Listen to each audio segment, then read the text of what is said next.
Pope لیو کے بارے میں ٹرمپ صاحب کیا کہتے ہیں، ذرا وہ بھی سنیں۔ I don't think he's doing a very good job. He likes crime, I guess. We don't like a pope that's going to say that it's okay to have a nuclear weapon. We don't want a pope that says crime is okay in our cities. I don't like it. I'm not a big fan of Pope Leo. He's a very liberal person. جی air marshal صاحب، یہ Trump صاحب جو ہیں وہ کیا ان کو کچھ سمجھ نہیں ہے کہ آرتھوڈکس کرسچنز جو ہیں اتنی بڑی ان کی تعداد ہے یورپ میں بھی امریکہ میں بھی، تو وہ الزام لگا رہے ہیں پوپ لیو پہ کہ یہ نیوکلیئر ویپنز کے حامی ہیں۔ کہ حامد صاحب مسئلہ یہ ہے کہ جس تدبر، فراست اور حوصلے کے ساتھ پوپ لیو نے ان کو جواب دیا ہے، وہ بھی اگر آپ کلپ دیکھ لیں تو اس چیز ظاہر یہ ہوتا ہے کہ وہ صرف امن کے اور گاسپل کی، جو انہوں نے کہا کہ امن کا پیغام میں لے کے آؤں گا، اور وہ بار بار یہ کہہ رہے ہیں کہ ان کو یہ بھی اگلا سٹیٹمنٹ ہے جس میں انہوں نے کہا کہ ذاتی مفاد کے لیے اور غرور کے لیے انسانیت کو استعمال مت کریں۔ ان کے بڑے کلیئر الفاظ ہیں۔ اسی طرح اگر آپ ایران کو دیکھیں تو ان کے جو نیول چیف ہیں شاہرام ایرانی صاحب، ان کا بھی سر آج میسیج آیا ہے اور انہوں نے کہا کہ ہم اس بلاکیٹ کو بڑی تحمل سے دیکھیں گے۔ جب یہ جو ان کے اراغچی صاحب ہیں، ان کا سر جو سٹیٹمنٹ آیا، انہوں نے کہا کہ ہم آئے ہیں نیکی کے بدلے نیکی دینے، بدی کے بدلے میں بدی دینے۔ پھر 47 سال اگر انہوں نے جنگ لڑ کے اپنے مفادات پہ سودا نہیں کیا اور وہ لیوریجز نہیں دی، تو وہ 1 یا 2 دن میں یہ آپ کی ان سٹیٹمنٹس پہ کیسے گیو اپ کر دیں گے؟ کیا اس کی وجہ یہ ہے کہ کیونکہ جو پوپ لیو ہیں وہ یورپین کرسچنز جو زیادہ تر آرتھوڈکس ہیں وہ ان کے بڑے روحانی پیشوا ہیں، ان کے لیے بڑے قابل احترام ہیں، تو کیونکہ یورپ ٹرمپ کو سپورٹ نہیں کر رہا تو ٹرمپ جو ہے وہ ایکچولی آرتھوڈکس کرسچنز کو تنگ کر رہے ہیں؟ میرے خیال میں ٹرمپ صاحب جو ہے نا وہ ہر شخص کو ہی تضحیک کا نشانہ بنا رہے ہیں۔ فرانس کے صدر کو انہوں نے تضحیک کا نشانہ بنایا، برطانیہ کے پرائم منسٹر کو انہوں نے بنایا، کینیڈا کے جو پرائم منسٹر ہے، سعودی ولی عہد کو جو کیا آپ، تو یہ کون سا شخص ہے جس کو اس شخص نے چھوڑا ہے؟ تو یہ اس سوچ کی غمازی کرتا ہے۔ تو یہ آپ کو لگتا ہے کہ پھر تمام سوالات میرے جو ہیں وہ اسی کے گرد گھوم رہے ہیں، اس کے باوجود ٹرمپ واپس آئے گا مذاکرات کی میز؟ بالکل آئے گا، اس لیے کہ جو اسٹرینتھ اس وقت ایران کی ہے، جو مورل اسٹرینتھ ہے، جو ملٹری اسٹرینتھ بھی میں کہوں گا، دیکھیں جنگ یہ نہیں ہوتی کہ آپ دباؤ میں آ کے ہار جائیں، اگر آپ دباؤ میں آ کر سروائیو کر جائیں تو یہ آپ کی جیت ہے۔ تو میرے لحاظ سے ایران کی کسی لحاظ سے یہ جیت بنتی ہے کہ انہوں نے پریشر کو سروائیو کیا، and now they are facing to come and have a negotiation.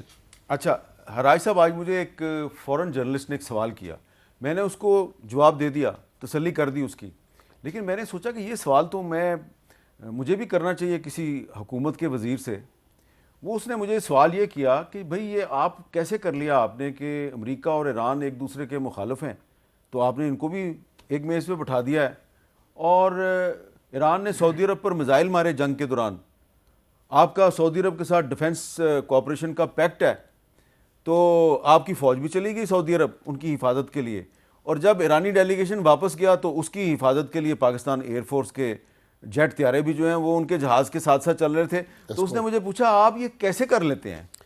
میر صاحب، یہ جب مالک کائنات نے سیدھی کرنی ہو نا تو ایسے سوالات کے جوابات نہیں ملتے، یہ اللہ کی رحمت ہوتی ہے۔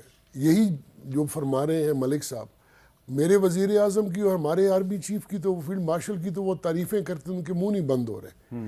پھر میر صاحب دیکھیے، یہ بہت بڑا ایک فیکٹر تھا جب سعودی عربیہ پہ بھی اٹیک ہوا، تو آپ کو سعودی عربیہ کو کریڈٹ دینا چاہیے کہ ولی عہد نے ہماری پاکستان کی لیڈرشپ کی ریکویسٹ پہ ریسٹرینٹ شو کیا، انہوں نے ریئیکٹ نہیں کیا، صبر و تحمل انہوں نے نقصان برداشت کیا لیکن انہوں نے ریئیکٹ نہیں کیا۔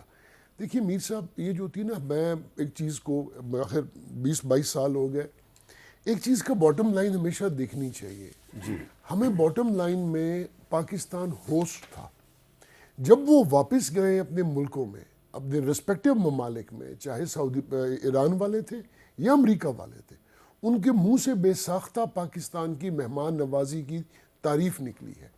اور پاکستان کی مہمان نوازی یہ نہیں تھی کہ کوئی رضا یاد یا حامد میر صاحب مہمان نوازی کر رہے تھے، پاکستان کی قوم نے مہمان نوازی کی۔ ابھی ملک صاحب نے کتنی بڑی بات پرنس کریم آغا خان صاحب کے صاحبزادے کے بارے میں بتائی۔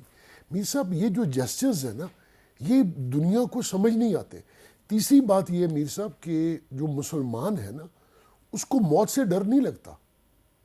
جو صاحب ایمان ہے اور جو کلمہ گو اس کو تو پتہ ہے موت حق ہے اور آنی ہے. یہ آپ نے بڑی اہم بات کی ہے کیونکہ ٹرمپ صاحب ٹویٹیں کر رہے ہیں, بیان جاری کر رہے ہیں کہ خبردار کوئی جو ہے وہ آبنائے ہرموز کے قریب نہ آئے ورنہ اس کو ہم تباہ برباد کر دیں گے.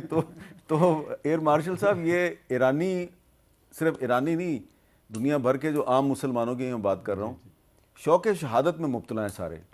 ٹرمپ صاحب کو اس چیز کی سمجھ نہیں ہے. دیکھیں میرے خیال میں سب سے پہلے تو یہ جو بلاکیڈ لگے گا اس کو کرنا ہی بہت مشکل ہے. کیا ہوگا, آپ جہازوں کو روکیں گے, آپ ان کی ڈائریکشن چینج کریں گے, دوسرے یہ ایکشن. ٹرمپ کی دھمکیوں کے باوجود آپ کہہ رہے ہیں یہ پاسبل نہیں ہے بلاکیڈ. میں آپ کو پریکٹیکل سچویشن بتا رہا ہوں. یا تو آپ میزائل مارتے ہیں جو کہ آپ ماریں گے نہیں, انوائرمنٹل ہے, پولوشن ہے, نقصان ہے. دوسرا آپ جہازوں کی ڈائریکشن چینج کرتے ہیں, مشکل کام ہے.